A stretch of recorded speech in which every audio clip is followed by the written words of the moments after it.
Et salut toi et bienvenue dans ce podcast Bouffe-moi ce bouquin où on parle littérature, culture et tout ce qui s'en rapproche de près ou de loin. Alors ce mois-ci, on va essayer de déterminer ensemble si l'auto-édition c'est fait pour toi et surtout comment on peut se lancer dans cette aventure qui paraît totalement dingue. La semaine dernière, on a vu que c'était possible d'être auto-édité et entouré, mais que forcément ça coûtait de l'argent.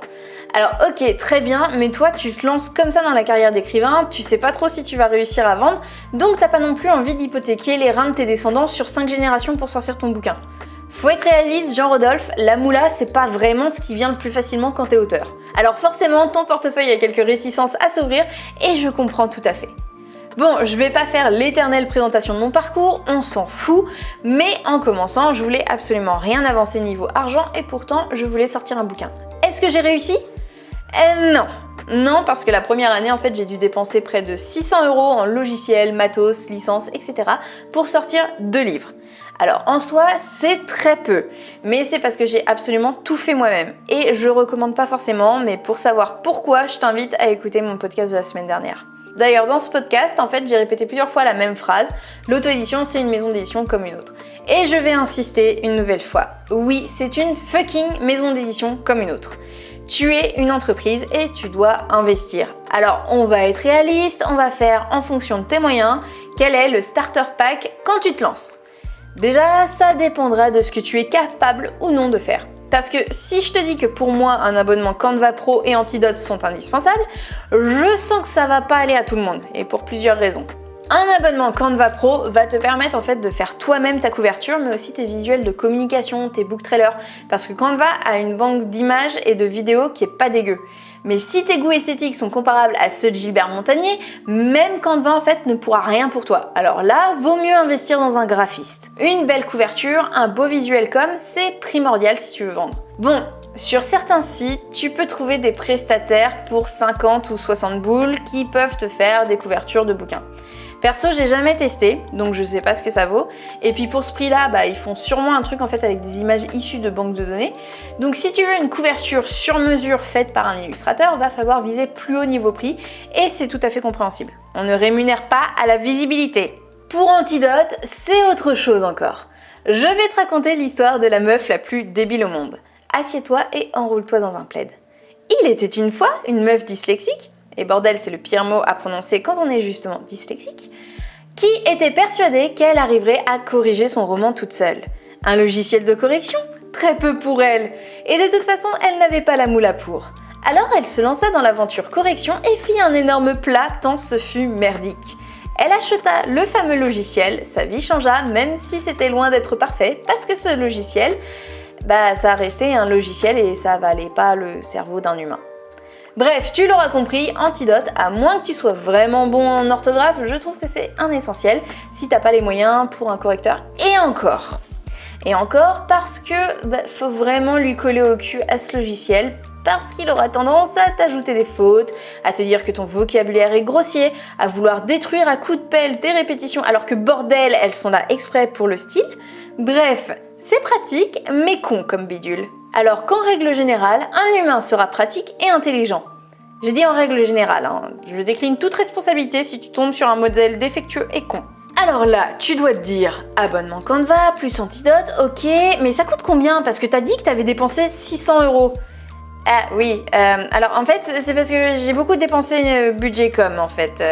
Pour vendre, j'ai décidé de miser sur la technique chaîne YouTube. Donc il a fallu acheter une caméra, un micro, un trépied, un éclairage, blablabla, et ainsi de suite quoi. Et ça monte vite ces conneries. Bon, ça clairement t'es pas obligé. Non, l'autre budget par contre qui est pas mal, mais que j'ai pas mis dans le starter pack, c'est le site internet. Alors pourquoi je l'ai pas mis ? Pour moi, c'est important d'avoir un site internet auteur. Personne n'ira dessus, mais au moins il existe. Tu vois l'autre jour, quand Facebook et Insta ont planté et que tout le monde paniquait, ceux qui avaient un site internet étaient beaucoup plus sereins. Au début, t'es pas obligé d'investir. Un site basique et puis du coup gratuit, une vitrine, ça suffit. Mais très vite, j'ai remarqué en fait que beaucoup de personnes ne voulaient pas passer par Amazon. Donc j'ai investi dans un site internet qui permettait de faire boutique en même temps. Donc de commander directement auprès de moi. Alors yes, la plupart des gens ne veulent même pas passer par le site et préfèrent faire ça en direct. Mais au moins, le site, il est là. Ça fait pro. Enfin, Tu vois quand je te disais qu'il fallait pas forcément tout faire soi-même si on voulait que ça soit bien fait. Bon, mon site internet en est l'exemple. Un de mes prochains investissements, ça va être de payer quelqu'un pour me faire ça correctement parce que il fait assez amateur quand même. Mon dernier investissement en date, c'est mon autonomie. Ouais, je sais, dit comme ça, c'est étrange, mais à force de batailler contre les gens, de justifier le fait que je passais par Amazon, j'ai fini par en avoir ras la casquette et chercher une autre solution. Alors, ça demande beaucoup plus de travail. Tu peux pas commander 10 exemplaires à la fois, mais j'ai fini par trouver en fait un imprimeur pas cher et pourtant qualitatif. Alors ok, il est pas français, mais les gars, je peux pas faire du 100% éco-responsable. Je fais déjà mon max, et si t'es pas content, tu feras des chips avec tes épluchures de carottes pendant 2 semaines au lieu de les jeter, ça compensera.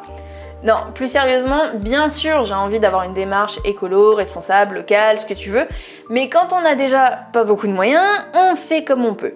Et se défaire d'Amazon, c'est un move qui est très risqué, je tente, on verra bien ce que ça va donner, mais on va y aller un risque à la fois, veux-tu ? Tu l'auras compris, être auto-édité, c'est être une entreprise et donc investir. Certains veulent tout commencer dès le début et partent donc sur des campagnes Ulule pour financer leur projet.